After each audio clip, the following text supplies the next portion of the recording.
If you watched this show 5 weeks ago, I was like, hello, dude caught 100 balls. Go pick him up on the waiver wire. He's available in like 97% of Yahoo leagues when I said this, and he's absolutely crushed. When you're slow already, you don't have great speed to lose. Dude caught 100 balls last year. He was slow. He's still slow, so he can still do well. I mean, it's shocking how great Thielen has been. We're up over $1,000, and we've made, I think, 35, 40 picks, and we're just going like 98% of these are plus money picks. So when we lose, we just lose 100, and if we win whatever it is.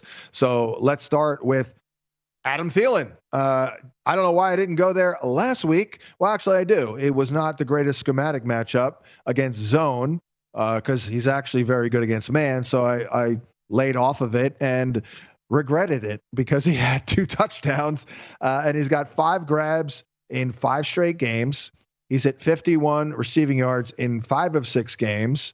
Falcons give up the 8th most receptions to slot receivers, and the aforementioned Olamide Zaccheaus crushed them last week with 8 grabs for 85 and a touch.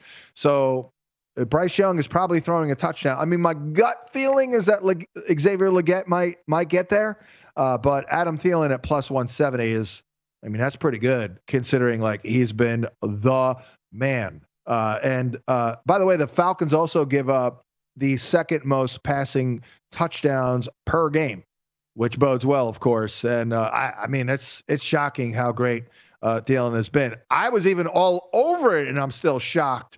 If you watched this show 5 weeks ago, I was like, hello, dude caught 100 balls. Go pick him up on the waiver wire. He's available in like 97% of Yahoo leagues when I said this, and he's absolutely crushed. But here's your lesson learned on him, right? By the way, I don't want to, because it kind of relates to the next guy, by the way. When you're slow already, you don't have great speed to lose. So that's what I jokingly said, like, dude caught 100 balls last year. He was slow. He's still slow, so he can still do well. Now, moving on to the next guy, Tyreek Hill. That is not really applicable because once he loses some speed and some juice, he's going to lose a lot of what he's been using in that toolbox of his, the skill set. But I'll go with it here with pretty good odds at plus 165. And again, it stinks that it's Tyler Huntley, but hey, Tyreek caught all 9 of his targets from Huntley last week. I played his prop. He was one of my top props, and it hit, although I was very worried about it. But 9 grabs for 105. He's had he needs 61 yards to get 1,000. So I think that's a motivational element here, which will help him, get the target, stay on the field. And all he did just a month ago in this very same matchup was catch 10 balls for 115 and a tutty on 14 targets. Like, why was he targeted that much? Good schematic matchup. They play a lot of man, and boom, Tyreek will crush man. This dude I need to send this guy a card, Brian Thomas Jr., because we have not lost one yet, I don't think. We're at least 5 wins on BTJ, who once again, I was not convinced was going to ball out like this. And in year 1, at least, I knew he was dripping with talent, of course, but I thought he might be more of a developmental project. But that is why I drafted Ladd McConkey over him. But hey, Ladd's also really good, and I do love Ladd. But Brian Thomas has been unbelievable. 86 plus scrimmage yards, 7 plus targets in 7-6 games. He's hit 7 catches and 105 yards in 3 straight games with a touch. So he scored in 3 straight. The Colts run a very high percentage of cover 3, and he averages 2.79 yards per route run against that coverage. And they allow the 9th most receptions and the 9th most receiving yards to outside receivers. And of course, he erupted for 5 grabs for 122 and a touchdown when these teams met in week 5. Next up, got to get Davante Adams in here. I mean, I tried it last week with Aaron Rodgers and then maybe Adams too. Yeah, I did have Adams on here. So I'm not going to get discouraged by that. even though, he was actually decent in the game, he has 5 catches in 8 straight games. Rodgers will be looking for him for that 500th career touchdown. Adams has the most touchdowns from Rodgers, 82 of them. He needs 25 yards for his 1,000-yard season, by the way. And just a month ago, another good schematic matchup. He had 9 grabs for 109 and a touch. So if Aaron Rodgers throws a touchdown, it's got to go to Davante. I mean, come on. And he'll throw it regardless of coverage because Davante will make that contested catch, all the body control and all that. Davante still got that going on. Malik Neighbors is next up. This just seems very good, very viable because, well, they do have other guys, Wan'Dale Robinson to name one, but he crushed for 171 yards last week with Drew Lock, finishes a wide receiver 2 for the week. He ranks first in a league in first read target share at over 32% per fantasy points. He's second in the league. He's first in target share, second in first read target share, but 43% of the first reads go to this dude. I mean, that's what you want. He's got 5+ catches and 50+ yards in 13 of 14 games, as shaky of a year as it's been. Next up, Patty Freiermuth. We were talking about this with the grinder Tom Brawley earlier in the week. Great odds at plus 310. We did hit a Freiermuth touchdown prop 2 weeks ago. We tried it again last week, actually, and he had a very good game, but he did not hit it. But he had 7 for 60 last week. That was really good. But the Bengals have been very giving to tight ends. They give up the 3rd most receiving yards per game to the position, the most receptions per game at 6.4. I remember loving Freiermuth against the Bengals in week 13, and he did very well. He had 6 for 68 with a touchdown. Next up, I do like Mike Pittman. I've always been a Michael Pittman guy. Guy interviewed multiple times. I interviewed him at the Combine, had him on the radio show. Big fan. Great dude. And he's been very good. It's been a lost year, but he's looked a lot healthier lately. So I like this one at plus 200. I liked him last week, actually, and he did score, and he scored in this matchup earlier last year. They play a lot of man, do the Jaguars, and he's good against man. He is averaging a pretty darn solid 1.79 yard per route run against man. They're going to throw 2 touchdowns here, Joey Flacco, I believe. So they have other guys like Downs and Pierce, but I like Pittman. I think he's the one, certainly big-bodied receiver. Next up, trying to sneak one in here with Noah Gray at plus 400. I don't think they're going to sit everyone. Their 3rd tight end is Peyton Hendershot.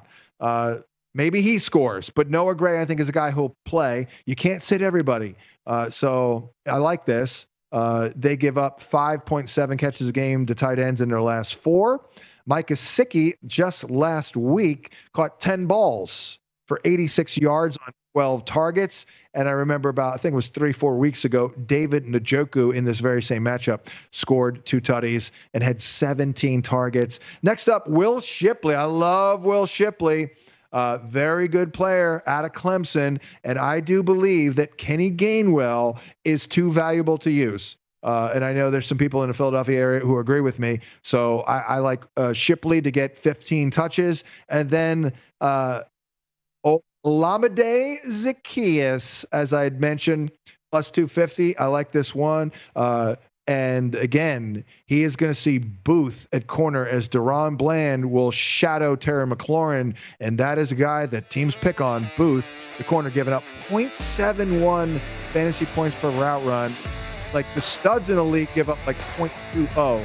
Give you some perspective. We are due after last week. I have not had, I don't think, 2 really bad weeks in a row. Last week was not great. But let's start it off with, again, we're not messing around here. We're going with a heavy hitter in Joe Burrow over 285. I mean, I've loved Joe Burrow from the beginning. If you'd like, if you're that interested, you can search Twitter for a tweet of mine after Joe Burrow won the national championship at LSU.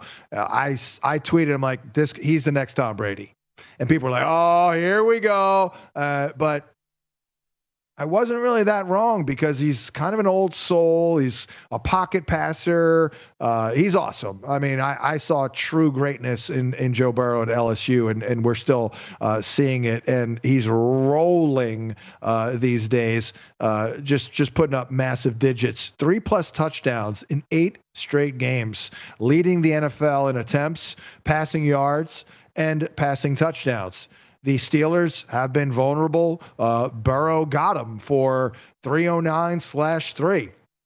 They'll be playing all the way, obviously, to win the game, to kick off the action on Saturday. So we're good, I believe, with Joe Burrow. He's going to throw for 300 again. TJ Hawkinson is next on my list. I did lose the touchdown prop with him last week, but I also played his yardage prop, and he crushed. He did well. He averaged 4 grabs for 58 in this matchup in 2 games.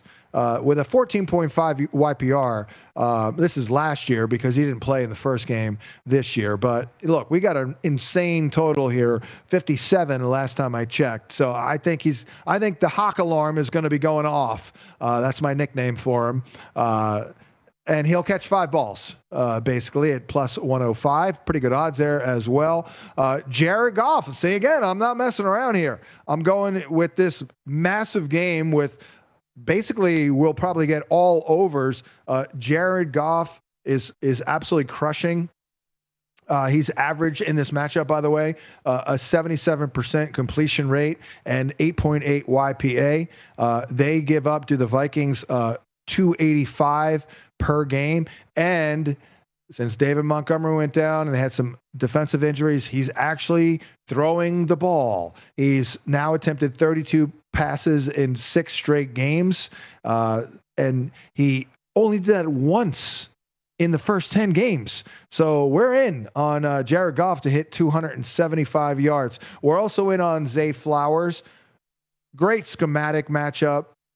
Cleveland plays a lot of single high coverage, and he crushes that at 3.06 yards per route run. I loved him in this matchup back in week 8, and he had 12 targets and 7 grabs for 115. So they're going to come out. It's going to be a Zay Flowers game. It'll be one of those games when they do throw it, it'll be to Flowers.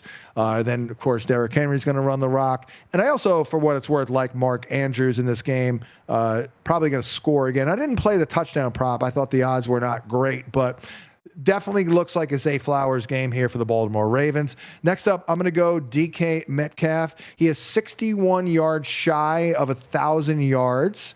So I think they're going to try and get him there. Geno Smith, by the way, has a ton of incentives in this final game.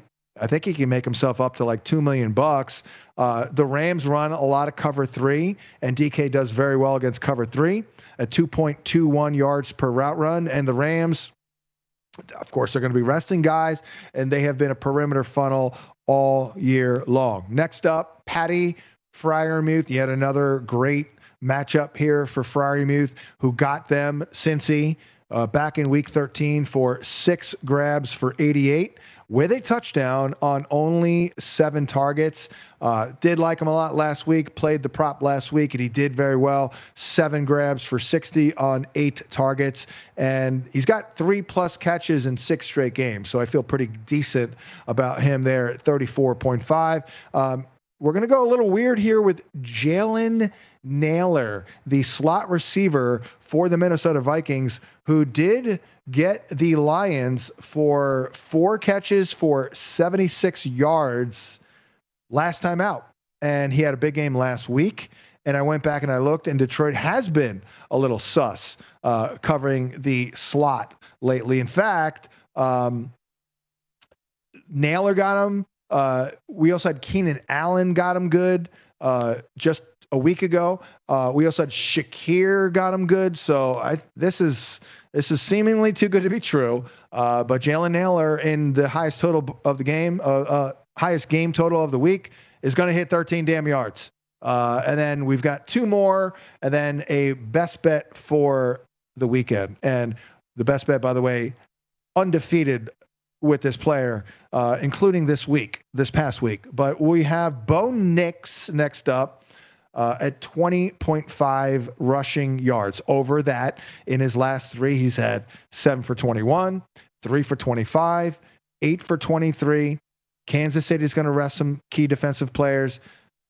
Denver needs to win, obviously. They do play a lot of man, so I'll see him. I like to see him take off and run a couple of times.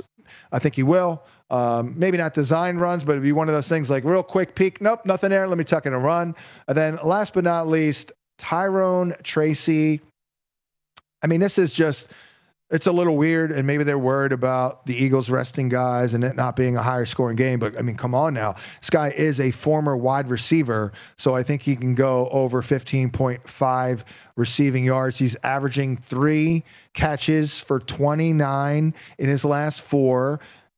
In the first matchup, granted, he only had 9 yards, but he did catch 3 balls. So Drew Lock, Mr. Checkdown, I think we'll be looking for Tyrone Tracy. Hopefully they're, I guess, still trying to win after they hurt themselves with that number 1 pick. The best bet is, in fact, our guy, Jahmyr Gibbs. We're going to go over the receiving yards here.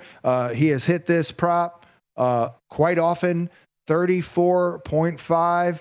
Highest total on the board. You know, David Montgomery was getting all kinds of checkdowns the last 3-4 games. And I think that's a function of like the defense playing them a certain way and giving them that check down. But since he's been gone, Jahmyr Gibbs, 4 for 46, 4 for 45, 5 for 83 with a touch. And then the game before that, he had 6 for 30. So especially those last 3 games, they are emblematic of the role that Jahmyr Gibbs gets. And the beauty of Jahmyr Gibbs is maybe he only catches 2 balls.